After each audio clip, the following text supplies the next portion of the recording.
Welcome back to Palestine Bookshelf. I'm Stephen Heiner, and today we're going to be discussing Hezbollah, A Short History by Augustus Richard Norton. Now, this is Palestine Bookshelf, and you might be asking, why are we talking about Hezbollah? Hezbollah is a political and military movement based in Lebanon, but you have to understand that Hezbollah exists in relation to the Israeli occupation of Palestine and its invasion of Lebanon, and it exists in solidarity with the Palestinians. But if you want to understand this book review and understand Hezbollah in general, you have to really look at the political situation in Lebanon. I did a live stream about 2 weeks after my visit to Beirut last summer. I'll put a link to that in the description as well as a card. And there are several things. I would encourage you to watch that live stream, but if you don't have an hour to watch that live stream before watching this video, you have to first understand what Lebanon is in relation to Syria. So at the time of the Ottomans and culturally, Lebanon is part of Greater Syria.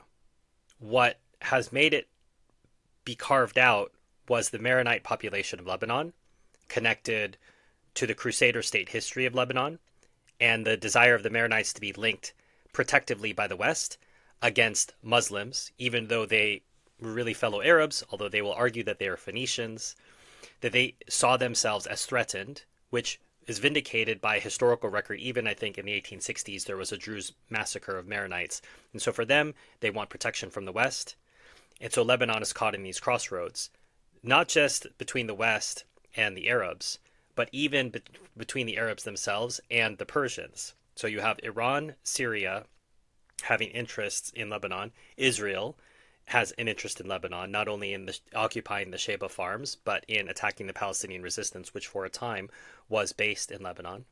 But you also have other Gulf states that want to exert control there, in contrast to the rising Shia population in Lebanon.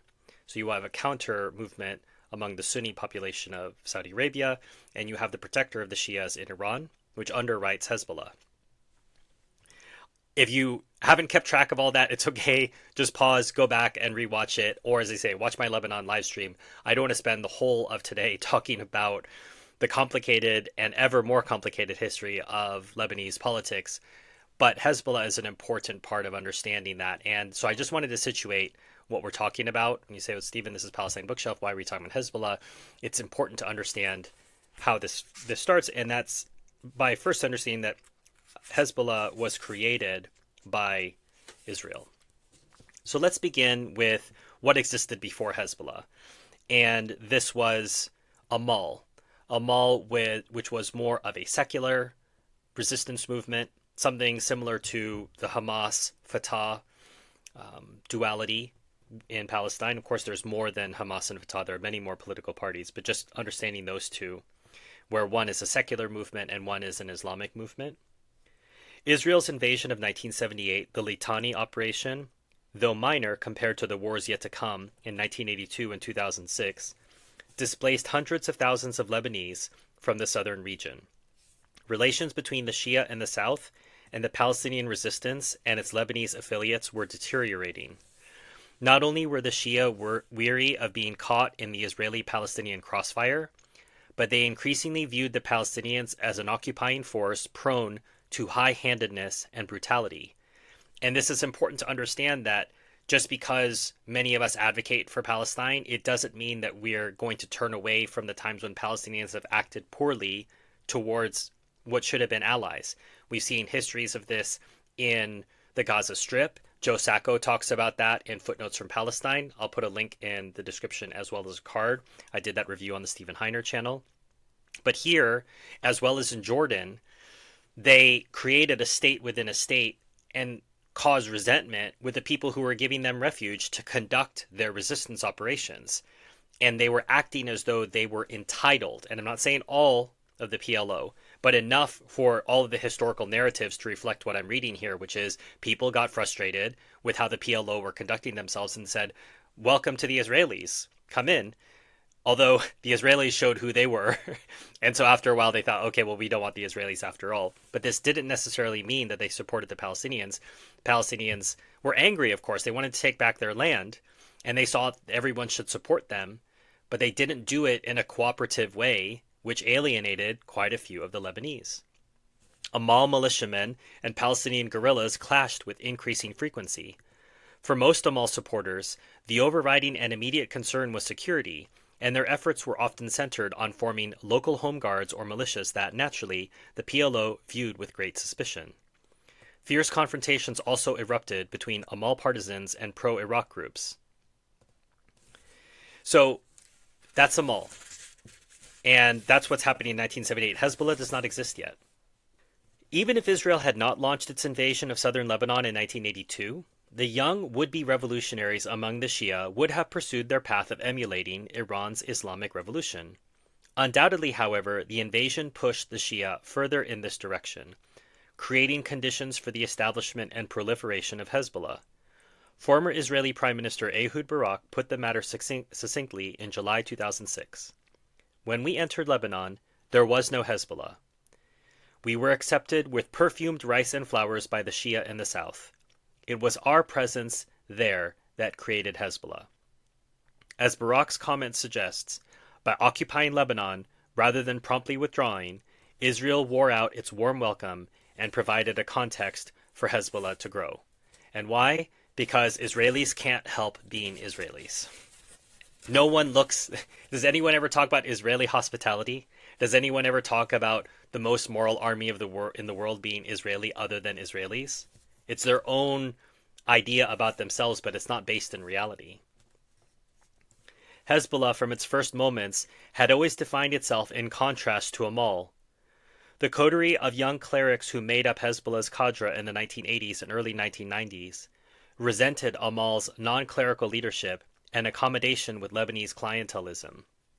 And here we see an exact, again, correspondence to the relations between Fatah and Hamas. Hezbollah wants to lead a resistance movement, and they don't want accommodation. Same thing with Hamas. They don't want accommodation. Fatah is a little bit more okay with it. That's how we got Oslo. Unlike the Amal politicos, who were intent on comprising the new Shia bourgeoisie, the leaders of Hezbollah, brimming with revolutionary passion, refused to accommodate a corrupt political system, or so they said in the 1980s.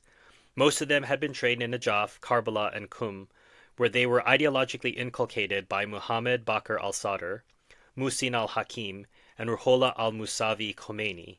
But by the 1990s, their fervor began to give way to a more realistic sense of the possible. And some of those places I listed are in Iraq, which was a stronghold for the Shia Muslim. I wouldn't say religion; it's not definite from Sunni Islam, but you could say the Shia Muslim interpretation of Islam.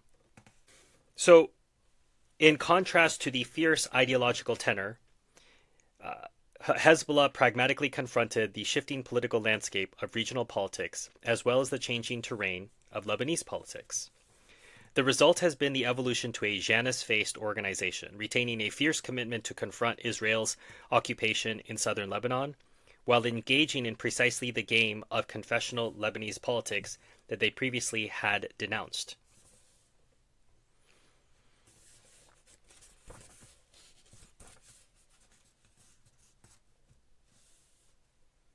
Early in the 1980s, Hezbollah existed less as a concrete organization than as a cat's paw of Iran. As Hezbollah's strength grew over the course of the decade, Syria periodically tried to contain it, most dramatically when the al-Assad regime killed 23 Hezbollah members in 1987.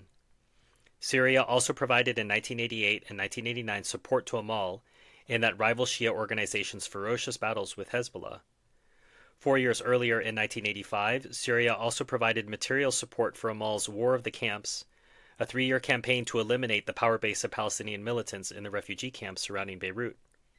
Although Amal imposed great suffering on Palestinians in the camps, the armed Palestinian militants were never fully subdued, largely because Hezbollah gave them extensive support. Whereas many Amal members were hostile to the Palestinian guerrillas for their abusive behavior in southern Lebanon, Hezbollah supported them on principle. And you have to realize here, the sectarian lines are blurred. Most Palestinian Muslims are Sunni, whereas Hezbollah is Shia. But Hezbollah does not withhold supporting Palestinians because they're Sunnis. So for them, This is not a religious issue or a sectarian issue. It's a question of supporting fellow Arabs and fellow Muslims, even though they're not of the same understanding.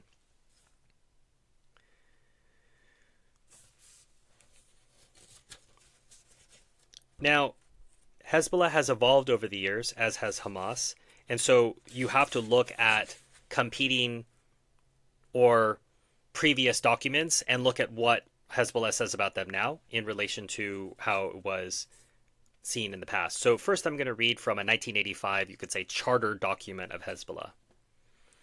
In Hezbollah's worldview, compromise and mediation were no answer. Where fractiousness existed among Muslims, it had to be the product of imperialism.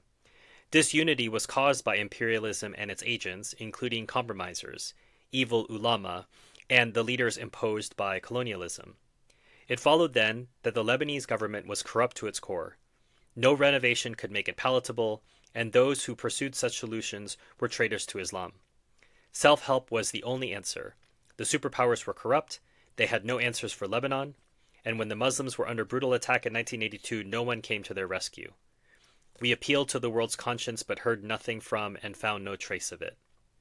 The United Nations, despite its pretensions, merely served the interests of the arrogant superpowers, or was, at least, prevented from acting by the tacit conspiracy of the superpowers through their use of the veto. The only answer was to fight under the banner of Islam. Thus we have seen that aggression can be repelled only with the sacrifice of blood, and that freedom is not given but regained with the sacrifice of both heart and soul. Hezbollah thus positioned itself as a force resisting the actions of Israel and the superpowers, which have led to subjugation and oppression throughout the Third World. The objective was to free Lebanon from the manipulation and chicanery of the malevolent outside powers in order to achieve the final departure of America, France, and their allies from Lebanon and the termination of the influence of any imperialist power in the country. One of the burdens of the open letter was to explain and justify Hezbollah's use of violence, which it is argued the West trivialized as a handful of fanatics and terrorists who are only concerned with blowing up, drinking, gambling, and entertainment spots. Each of us is a combat soldier when the call of jihad demands it, and each of us undertakes his task in the battle in accordance with his lawful assignment within the framework of action under the guardianship of the leader jurisprudent. Hezbollah regards negotiations with Israel as only a form of compromise that validates Israel's occupation of Palestine. We condemn strongly all the plans for mediation between us and Israel, and we consider the mediators a hostile party because their mediation will only serve to acknowledge the legitimacy of the Zionist occupation of Palestine. The ultimate objective is to destroy Israel and to liberate Palestine. Thus, Israel's final departure from Lebanon is a prelude to its final obliteration from existence and the liberation of venerable Jerusalem from the talents of occupation. This absolutism explains the operational links between Hezbollah and the rejectionist Palestinian groups that have opposed the efforts of mainstream PLO officials to make peace with Israel. You might say, Stephen, this sounds a little harsher than what we've seen from Hezbollah lately, and that's true. But you can see all of the fire and idealism of a new movement in 1985 expressing itself this way. Clearly, Hezbollah has not conducted itself this way, pretending Israel doesn't exist. And how is this to be interpreted later? Periodic hints have come from leading Hezbollah officials, including Nasrallah and Deputy Secretary General Naim Qassem, that the 1985 open letter is obsolete and no longer an authoritative guide to the party's positions. This issue was the topic of a documentary on Al Jazeera TV in September 1998. A number of party officials, members, supporters, and journalists were interviewed for the program. The conclusion reached was that the open letter belonged to a certain historical moment that had passed. Hezbollah officials, in various settings in Lebanon, have made the same point to this author. Still, the bald fact is that the 1985 program has not been explicitly replaced. The result is that skeptics and opponents of the party are left with a picture of ambivalence and perhaps dissimulation, which has only been sharpened by Hezbollah's behavior in the early 21st century.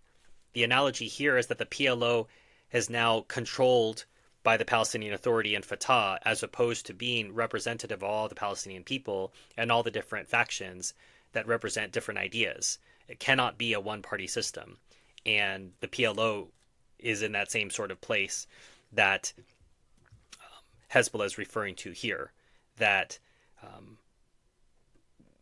we have not we think that 1985 letter is obsolete. However, we have not necessarily articulated something new, and there has to be something new articulated by the PLO given the failures of Oslo. But it hasn't been articulated yet. On November the 30th, 2009, Hezbollah released an ideological declaration, the first such document published since 1985. To underline the importance of the new manifesto, Hassan Nasrallah read it via a video link to a live audience in Al-Dahiya. So, Al-Dahiya is a neighborhood in southern Beirut. It also just means suburbs. Dahiya just means suburbs in general, but I think it's also a specific neighborhood. In contrast to the 1985 document, the language in the new paper was subdued in style and in substance and emphasized the Lebanese roots and commitments of the organization. Lebanon is our homeland and the homeland of our fathers' ancestors. It's also the homeland of our children, grandchildren, and the coming generations. It is the country to which we have given our most precious sacrifices for its sovereignty and pride, dignity and liberation. This differs from the 1985 open letter in which the Lebanese political system was dismissed with contempt, and Lebanese Christians were told in no uncertain terms that they must submit to a life under a system of Islamic law. The 2009 statement decried sectarianism, as many Lebanese often do, and insisted on the importance of a national dialogue and the reform and improvement of the state. We want Lebanon for all Lebanese alike, and we want it unified. So here we see Hezbollah going through the same ideological evolution that Hamas does. So it starts with a lot of fire and idealism, and over time there is a way of trying to be practical about the resistance. It doesn't mean give up your ideals, but it does mean trying to understand how your ideals fit into the reality. If your ideals are not really achievable, then there's no point to them. And so I think both Hezbollah and Hamas have gone through that evolution. It's interesting to observe it chronicled in something like this. And as we saw in my review on Hamas, if you haven't seen that, I'll put a link to that book written by Tareq Baconi. I'll put a link in the description as well as a card for it. Hezbollah is the nemesis of many Lebanese, including some segments of the Shia community, a variety of Christians, and a majority of the Sunni community. Although reviled by its many adversaries, both inside and outside Lebanon, it retains robust support at home, especially within the Shia community, as well as among significant numbers of Christians. It is Lebanon's most powerful and best organized political player, and the country's preeminent military force.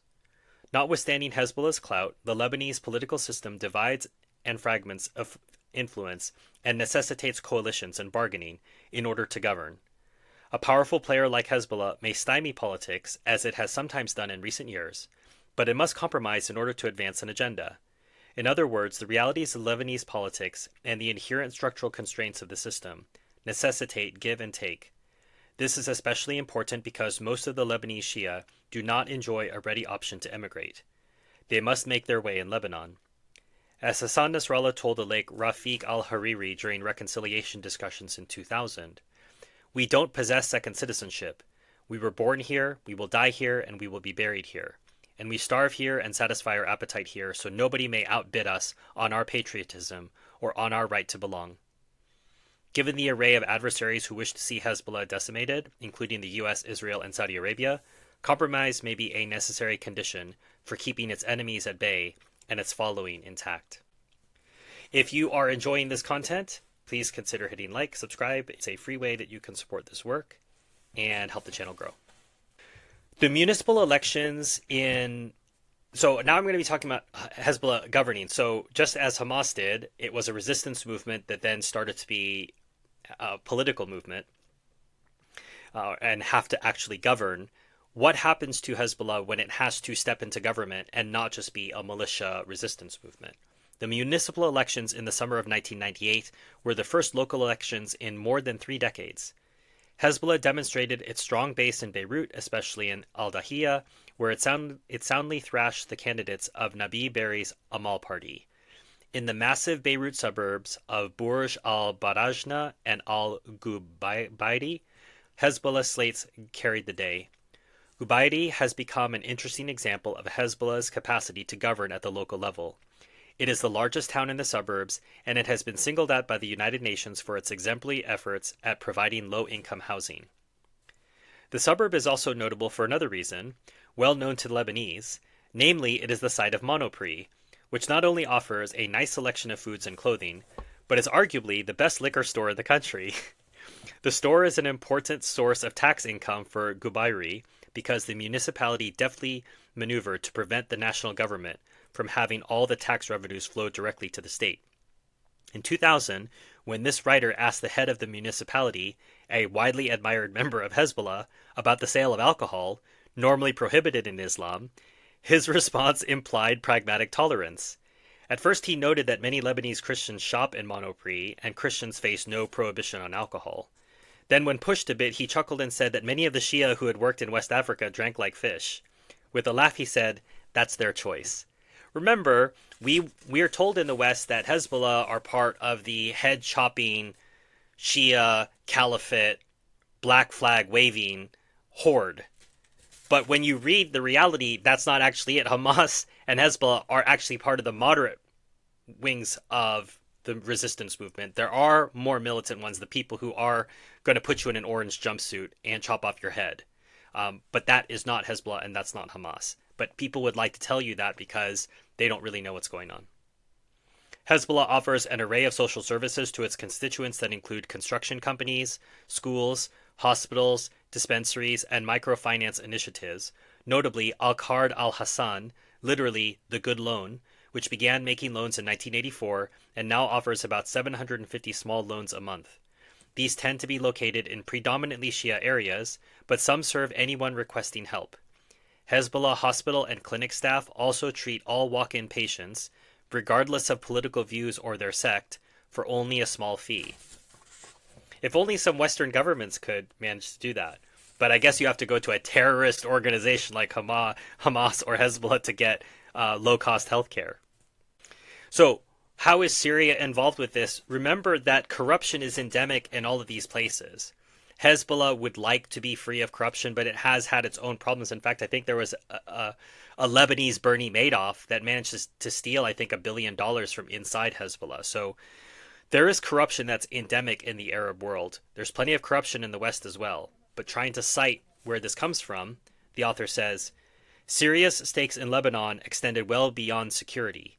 Syrian officials were deeply enmeshed in networks of political corruption, smuggling, and crime, and were sensitive to developments that would jeopardize its Lebanese golden goose. In 2000, President Lahoud abruptly called off an anti-corruption drive when it seemed to threaten Syria's friends. When Prime Minister al-Hariri in August 1997 asked this author for an appraisal of developments in Lebanon, and I cited the rampant corruption, he replied, "Some of the people in my cabinet are criminals and should be in jail, but I can't do anything about it." His claim of impotence, although transparently self-serving, also reflected his inability to defy Syria. And remember, I talked about that idea of the Greater Syria concept, that Syria sees Lebanon as part of its sphere of influence. Do you know that the countries only exchanged ambassadors for the first time 65 years after they became independent countries? It's a long time to not have that, but it was because this impression was still, through its actions, implying that this was more of a unified space than separate countries. But that has changed in more recent times, and frankly, the Lebanese have gotten sick of Syrian interference in Lebanon. That's why you saw when the Assad government fell, there weren't a lot of tears shed about this in Lebanon, if you ask the Lebanese. In June 2013, followers of Sheikh Ahmad al-Asir, a longtime critic of Hezbollah, clashed with Hezbollah supporters near the Abra district in Saida, which is less than 30 miles south of Beirut. The clashes included an ultimatum that supporters of Hezbollah vacate their apartments. The army attempted to quell the fighting but suffered 18 deaths at the hands of the Sheikh's followers, which prompted intervention by army commandos and elements linked with Hezbollah. The army eventually established control, but the Sheikh and many of his followers escaped.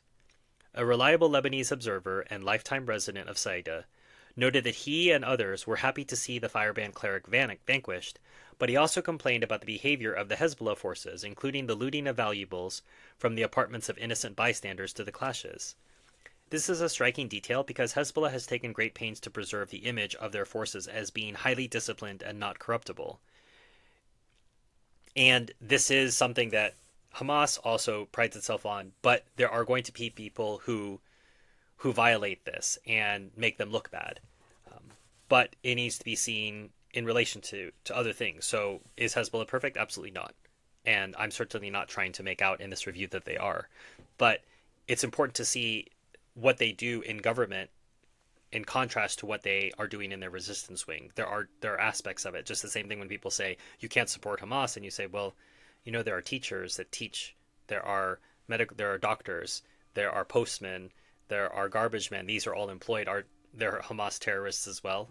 So people don't realize these are governing parties. They're not just resistance organizations. And people who want you to condemn them, they don't know these facts on the ground, and yet they who know less than you do want you to condemn something they don't know anything about.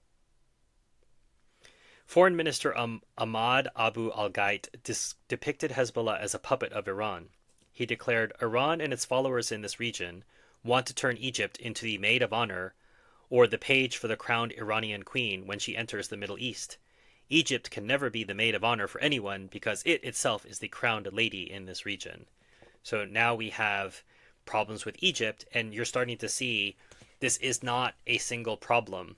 It's not a problem of the Palestinians, the Israelis, and Hezbollah. It involves all these other players.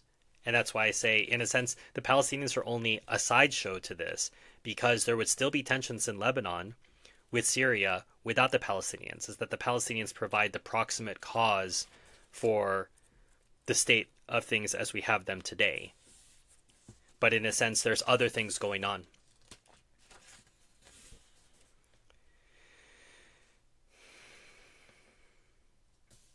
On May the 25th, 2013, Resistance and Liberation Day, the 13th anniversary of the liberation of South Lebanon from occupation, Nasrallah made direct reference to Hezbollah's intervention, emphasizing the critical importance of Syria to Lebanon and especially to Hezbollah.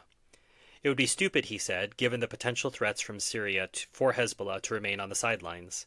In the speech, Nasrallah also made numerous references to the threat posed by Takfiri elements that are the dominant forces in the Syrian opposition.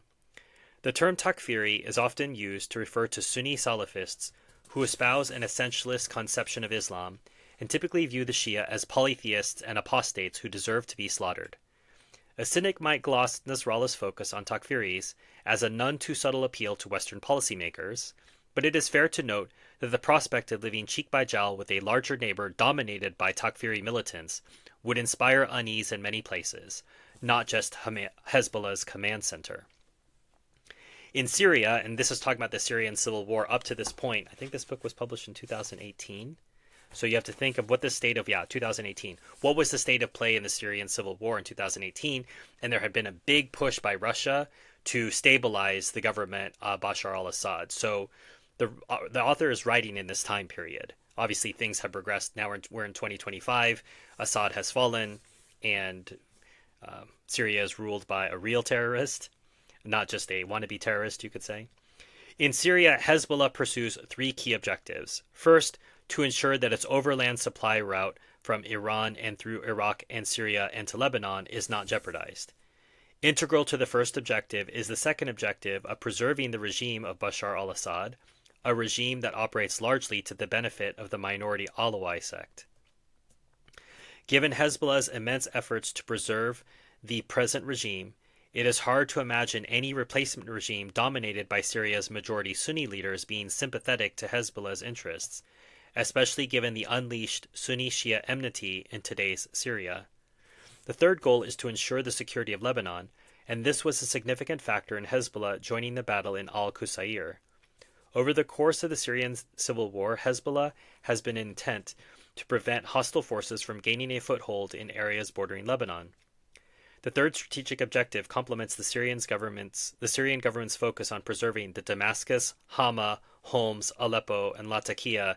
And if you look at that on the map, that's just a straight line coming down that southern part of Syria, Damascus, Hama, Homs, Aleppo, and Latakia. Going this way. Latakia and the surrounding region in the northwest is the homeland for the politically dominant Alawis. And so there's an uncertain situation at the moment, and as we are speaking in 2025, because Hezbollah needs overland access to Iran for inflows of weapons, intelligence, and other things like that. And the Syrian so-called government threatens that for numerous reasons, which we won't have time to get to in this review. Ultimately, you have to understand Hezbollah as a writ large, and I suppose what I want to drive home in this review. They are a counterweight to Israeli and ultimately U.S. influence in this region, and they're part of how Hamas was able to, in a sense, strategically defeat the Israelis in the 2023 to 2025 round of violence.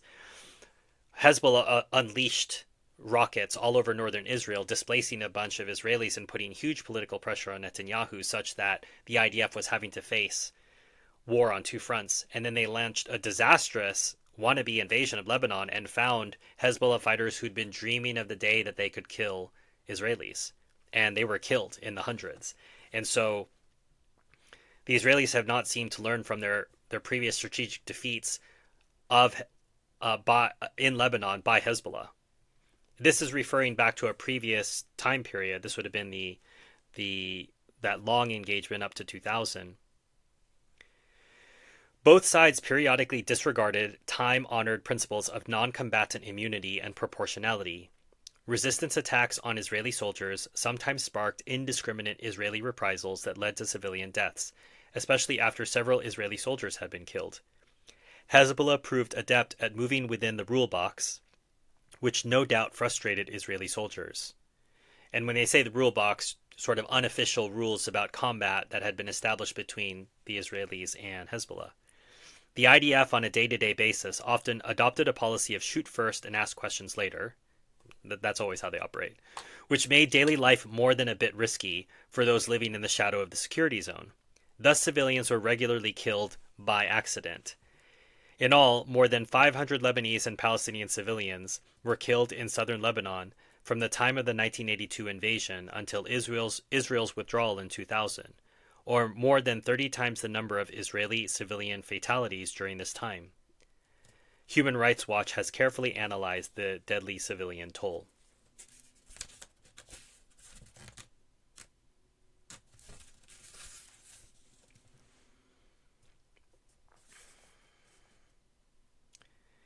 Nasrallah's trenchant assessment proved prescient. We tell the United States, don't expect that the people of this region will welcome you with roses and jasmine.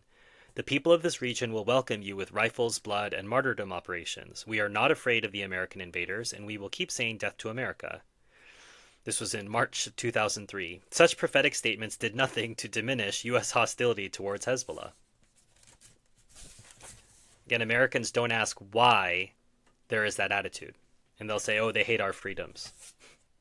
Hezbollah proved more resilient than the Israeli analysts had predicted. Israeli Brigadier General Guy Zur, commander of the 162nd Armored Division that fought in Lebanon, described Hezbollah as by far the greatest guerrilla group in the world. And he said this in September of 2006. After more than a month of Israeli bombardment, Hezbollah emerged with its support intact, if not bolstered, in the Shia community. Its impressive and rapid response to the needs of those whose homes and lives were ravaged, mostly but not all Shia Muslims, further consolidated Hezbollah's impressive base of support. Its fighters left IOUs for items taken from shops during the war. One shopkeeper from Dabin, a small village in the south, reported receiving $1,000 for redeemed IOUs. More important, Hezbollah paid $10,000 to $12,000 to anyone losing their home. As many as 15,000 homeless families received the grants. Affiliated architects and engineers planned the construction of new homes, doctors dispensed free medicine, and about 25,000 free meals were distributed daily in the weeks following the ceasefire. If you want to know why people support Hezbollah, it's partially due to actions like this. Now keep in mind, that was from 2006, and Hezbollah has run into some problems since that time and has had some corruption. But part of their reputation was built on actions that people saw and felt themselves and then reported to all of their relatives all throughout Lebanon. Now, how does this affect the Palestinians? Concerned about the growing influence of Hezbollah within the territories, Israeli occupation forces began checking cell phones of young Palestinians and arresting those with Nasrallah screensavers. I'm smiling as I say that. I'm not happy that they went to jail, but it's interesting that that's how Israel would perceive a threat. They'd say, oh, you've got a Nasrallah screensaver or a wallpaper for your phone, you've got to go to jail, you're a problem.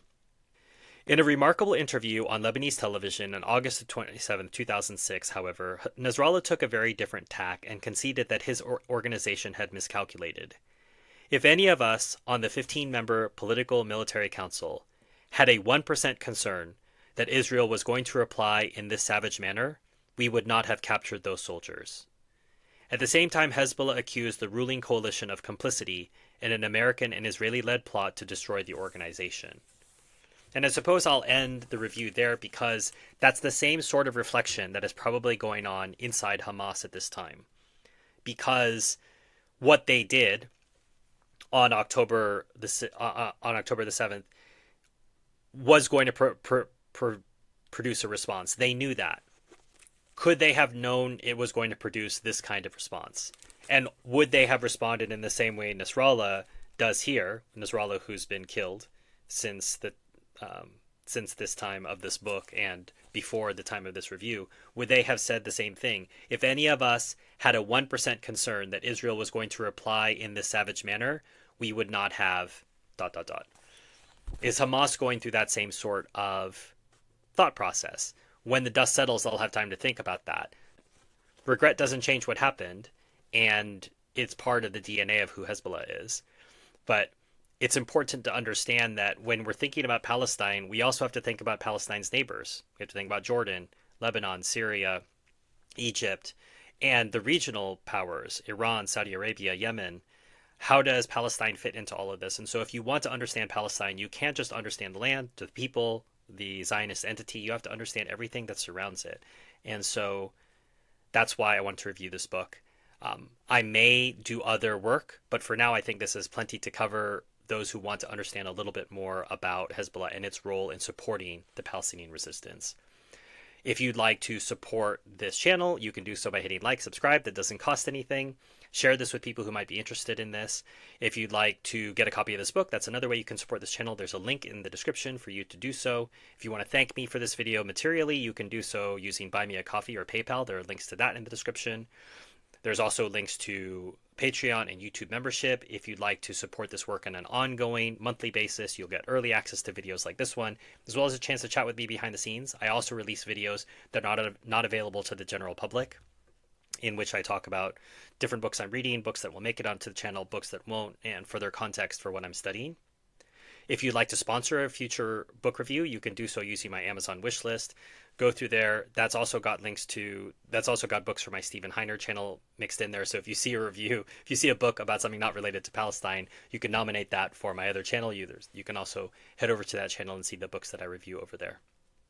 And a reminder, of course, once this channel gets monetized, which at the time of recording this video, we're still driving towards, so you can help monetize the channel by watching as many videos as you'd like.